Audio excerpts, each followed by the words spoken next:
As you can see by my posters in the background, I have started my 1984 in film retrospective, but sadly, 1984 is missing one very important thing: a Porky's movie. So let's double back and look at one of the biggest hits of 1982. That's a lot of words when I simply could have said, I feel like watching Porky's today. Who knew that this little comedy about how losing your virginity in the 50s is hard when you gotta put up with the original manager of the Double Deuce would be one of the biggest flat-out surprise hits of the early 80s, a shock for everyone, including the studio, especially considering how many other studios turned the script down, and when it was made, some had to be shot in Canada for tax benefits, and the movie itself was a big tax shelter. Written and directed by Bob Clark, previously of Black Christmas and Children Shouldn't Play with Dead Things, it would be the success of this film that helped him make his beloved classic A Christmas Story in 1983.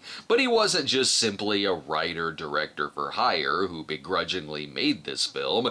No, he spent 15 years preparing for it, basing the film off of some of his own experiences in high school and college, what his friend circle was like then, and even some other experiences of people he knew from his youth. I hope that everything about this film is a true story. Now settle in, because it's about goddamn time we watched Porky's!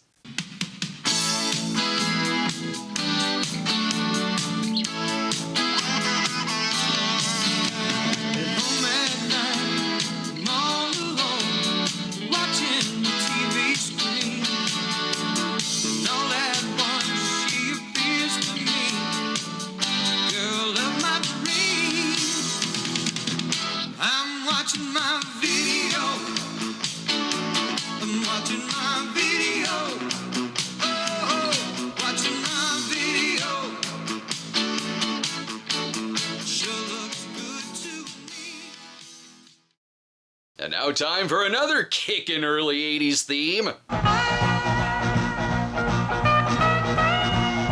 Now you must release Coyote vs. Acme for this double feature with Porky Pig's movie. Porky is going adult animated. I would absolutely stop at a drink for this place. It looks like the kind of bar you go to when your friends are watching over the campsite and slaughtered by Baghead Jason. Here one of our heroes is Edward Pee Wee Morris, played by Don Monahan, and we hear what else is going on in 1954.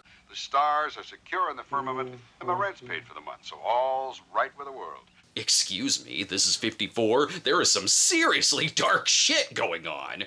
And it wouldn't be a Bob Clark movie unless Christmas was involved somehow. It's a relatable film. He has a morning erection. Wait till you jam it in the bathroom door. That's the worst. Frequent Clark cinematographer Reg Morris also worked on the film, as he shot A Christmas Story and Black Christmas as well, but back to Pee-wee keeping tabs on his penis size. Oh, it is. It's getting shorter. Shit. That's 'cause you're leaving the window open at night and letting all the cold air in. There's some great period music in it. It doesn't matter what genre the movie is. If you've got something in the mid-50s, it's gonna play Shaboom Shaboom. This really is a collection of slasher characters. Redneck Jarvis shows up and drops more racial slurs than any character in my review for Black Rage. All the girls are gonna be interested in the collection of high school boys pushing 30 and way larger than the teachers. Why do they call you Meat?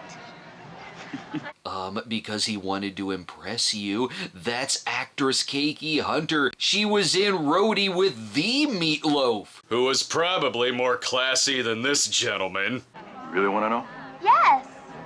Okay, come on, I'll show you. Meat, wait. Meet, you're 35. They're gonna fire you from the plant. And in comes Pee-wee. You'll be the Peter McNichol of the movie, who is so desperate to go with them to the party and get laid that he's turning into full Chester from Looney Tunes. They're all the best of friends. Yeah, we thought you might like to wear one today.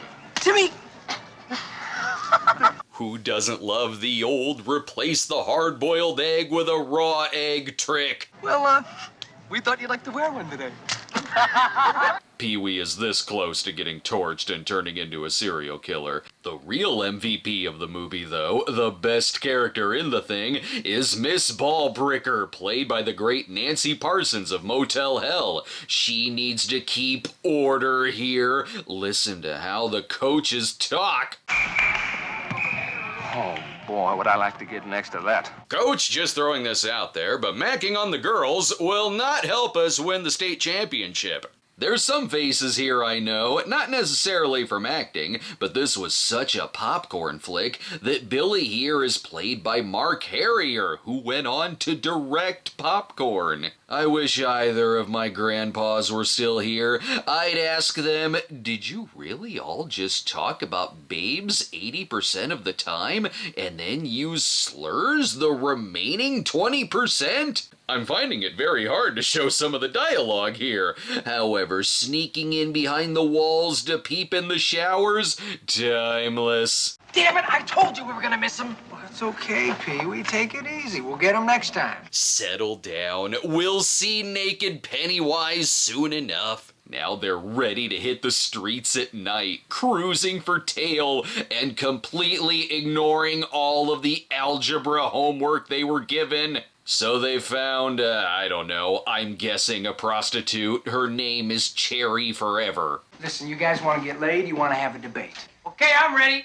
I'm gonna be the first to stick my dick in a melon. Wait, you guys are in so much trouble. That's Susan Clark. She's married to Alex Karras, who plays the sheriff. A bigger hit for the two of them than the other movie they were in at the time, Nobody's Perfect. The boys did not take any lessons from my tutor. Listen to Crispin Glover. She's just gonna tie you up to a wheel and you're not gonna like it. I sure remember standing around completely naked with my buddies, looking to have sex with a hot woman, and then one of the fellas says, "Guys, I think we might be gay." I smell a prank, though.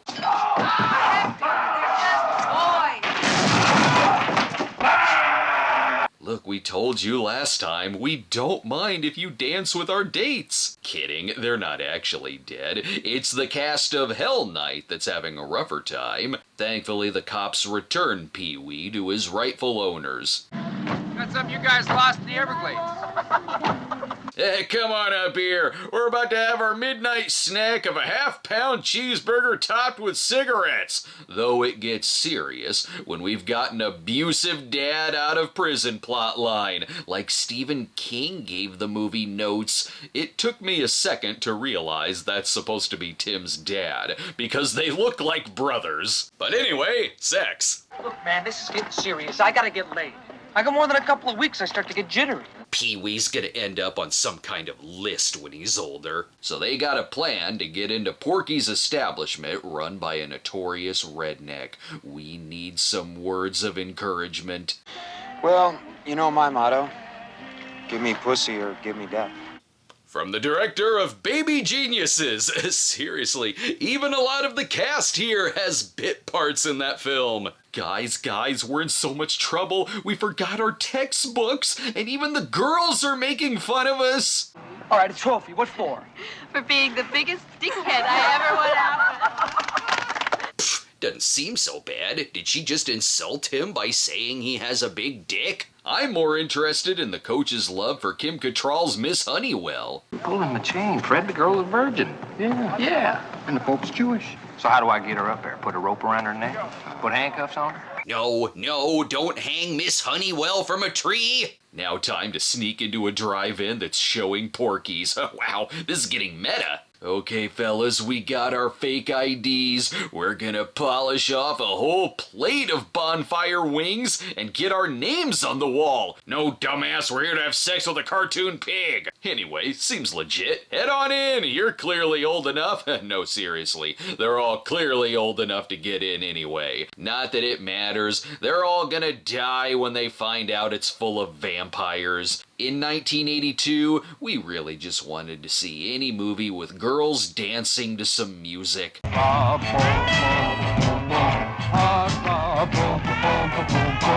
The lyrics on the karaoke machine went out, didn't it? This is a very, very dialogue-heavy movie, and there's some good back and forths between the characters sometimes. Yeah, let's see them both. It means it'll cost you $2 to see them, stupid.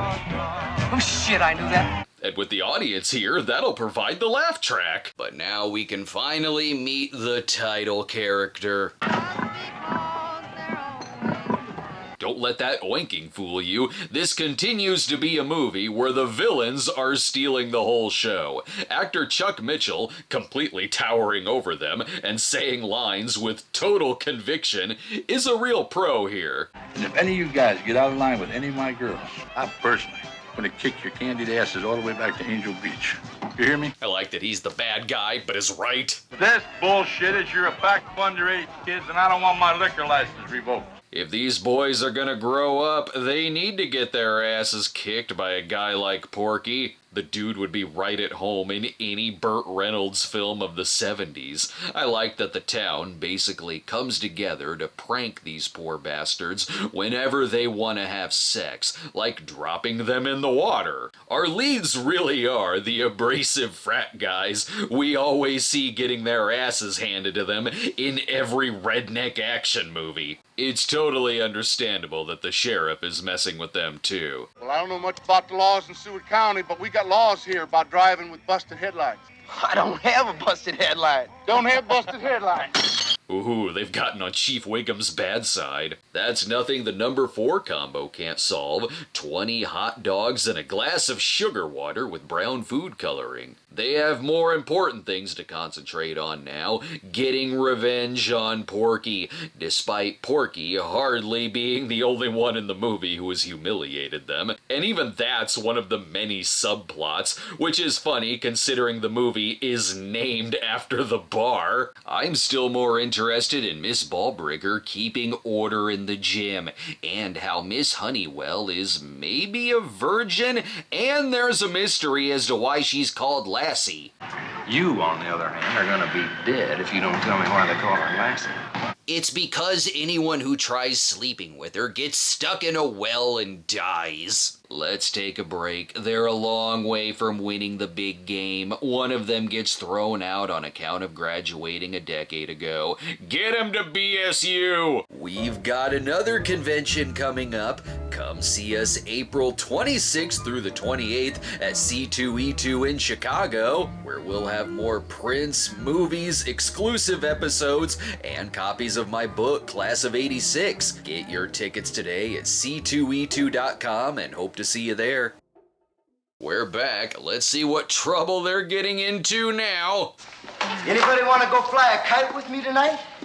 They really are running out of things to do in 1954. Also, even that gets anti-Semitic quick and a fight breaks out over it. I appreciate that the movie takes time out to turn into school ties for a few minutes. Not even a fight can cure the character's prejudice. Go on. Why is the movie getting deep? Now the dialogue is like an after-school special. Tim's our buddy, but you gotta understand he's got problems. He's not a bad guy. He's a prick. You know, if the hero of a school PSA called someone a prick. And then Brian's off to relish in having the best car in a town where everyone already has a sweet-ass car. But back to the real story. I'm looking for a friend of mine. He's supposed to be there. His name's Michael Hunt. Is Mike Hunt here? Too scared to call up Red at the tube bar, huh? It gets sad again when poor Meat might not go to college. Billy, what's wrong with me? I thought he didn't drink. Well, he doesn't. But he just found out today he got turned down by Princeton. That's right, he was turned down as Princeton's assistant janitor. This picks and chooses when they get in trouble. Now the cops are very concerned that Meat has been drinking. As if they've ever been sober this whole film. It's probably not out of the ordinary that one just sleeps in a bowl of chili, because it's a step up from passing out head first in a toilet full of shit. It's when Schwartz gets them out of trouble that they're all cool with each other. Though with his name being Schwartz, I'm officially saying that he's the same character from A Christmas Story. With some of the prejudices and family drama, there I can see how Clark probably took influences from his surroundings as a kid. Like one getting his hatred from his abusive dad beating it into him. Even if the movie itself is like Diner if it was made out of characters who were kindly asked to leave. I almost respect the quick tone shifts it takes, like Tim's face all bruised up because his dad beat the shit out of him,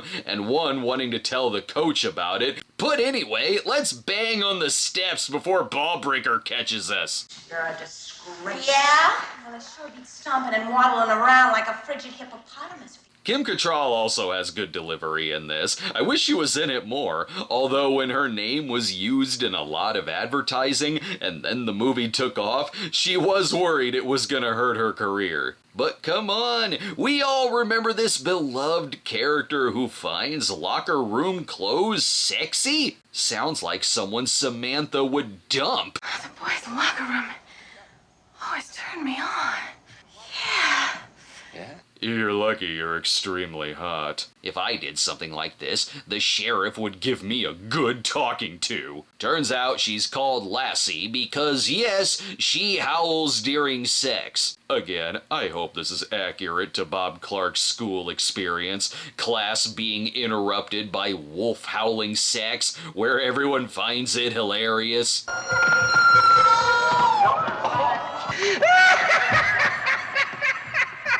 I'll still take this Sex and the City prequel over the Carrie Diaries. Don't you worry about being late, son. We just have the girls standing back there doing stretches. It's what they've been doing all movie. I think they even stay back there at night when everyone goes home. But for everyone who's wondering, where's the part where they watch the girls shower?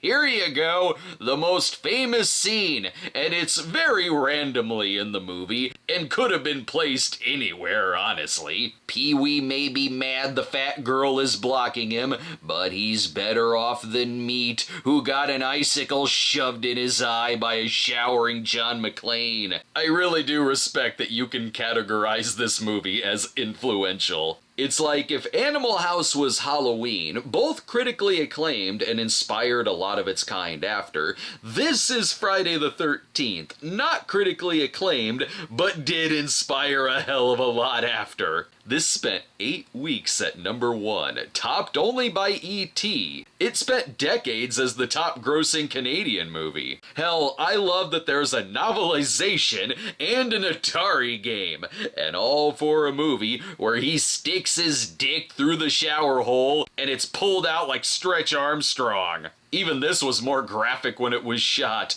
There are some funny lines, like seeing the penis and saying, "I know that guy." But more than a yanked dick, Nancy Parsons' raw anger runs away with the scene. What's even funnier is the follow-up scene and how the actors play it when describing the shower incident. Nancy Parsons has a straight face like she's playing a judge in a procedural who wants a penis lineup to identify the culprit. It's one shot, and characters crack up at the unintentional puns, but she doesn't break when hearing lines like this. Please, can we call it a tallywhacker? She was robbed of a Best Supporting Actress nomination. In the back, the others are going a little bit too over the top, yet all she has to do is sit and do nothing and is hilarious. I also like the randomness of zooming in on Eisenhower when it's done. Truly, Ike would have been first in line to see this quality cinema. But anyway, on to Tim's asshole dad picking on the Jewish kid. Which kid? They still look the same age. Make sure you're finished. This is the last time you ever lay a hand on me again, you son of a bitch. Remember 2 minutes ago when there was a dick in the shower? I can't tell who's a kid, who's a deputy, and who's a dad. Good, he's gone, and now we can continue our dance. Damn it, what's going on now? Are we ever gonna have sex?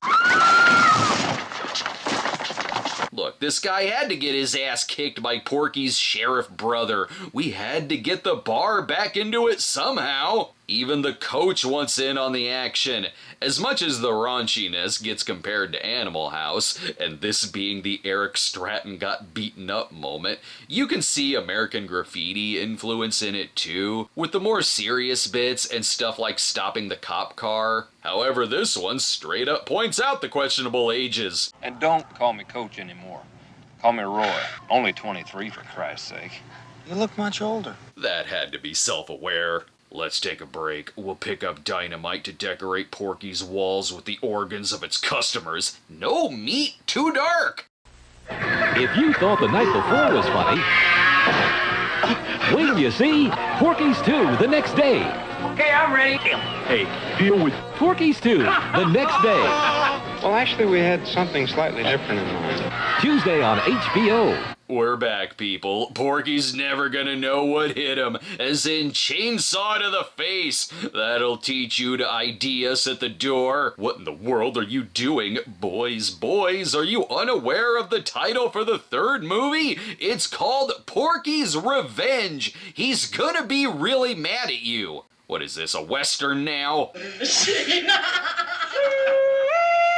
What the hell is that?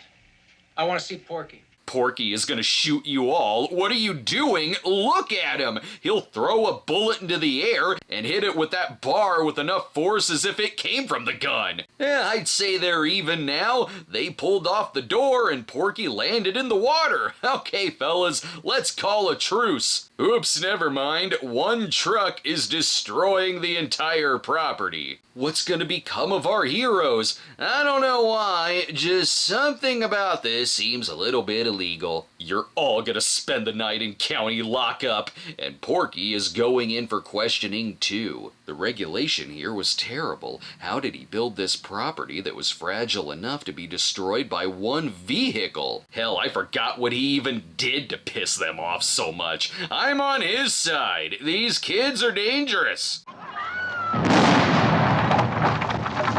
See? They really did have dynamite! This is going into them damn Duke boys territory.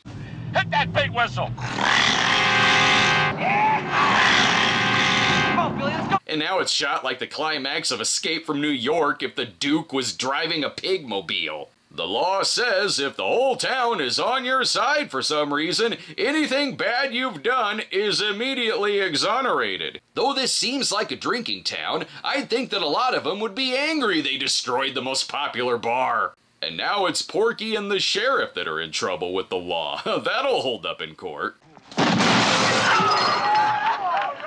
The kids in your town destroyed a nightclub with people inside! Anyway, Porky and Mongo agree to stay off in their own county. Didn't this used to be about characters losing their virginity? I feel like I'm watching the big celebration in all the years the Alpha Betas won the homecoming carnival before the Tri-Lambs. Relax, they'll tie up the loose ends of Pee-wee's penis literally during the end credits. Oh, all right.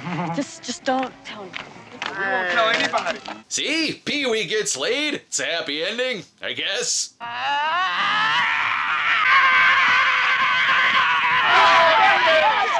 Never mind, it ends just like Queenie jumping out at the end of Mother's Day. Find out what happens the next day in Porky's 2 the next day. Since Porky's success did give Bob Clark enough clout to make a Christmas Story on the grounds that he turned in a quick sequel to this film. I can see why audiences really liked this and why critics didn't. It is unapologetic in its crude dialogue and really goes for it in that regard. And there are standout moments of raunchy comedy that they really could sell it on and are still referenced to this day. However, something like Animal House did work on making its characters lovable as well as crude, with each character being uniquely their own, where here, there's a sameness to a lot of characters, and they really are just straightforward, raunchy, and sleazy, which you could argue makes these characters more realistic to this type of person back then, but it is a movie and the characters in Animal House are funnier. The Hollywood Knights and Screwballs I like a lot better too,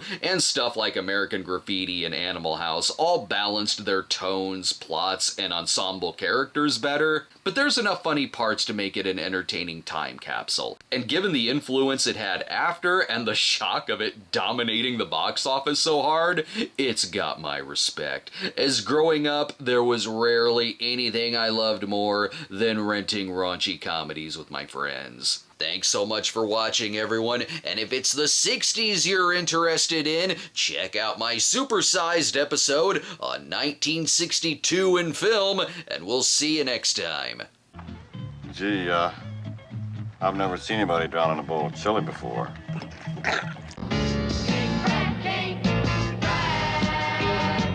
Everybody come join the party.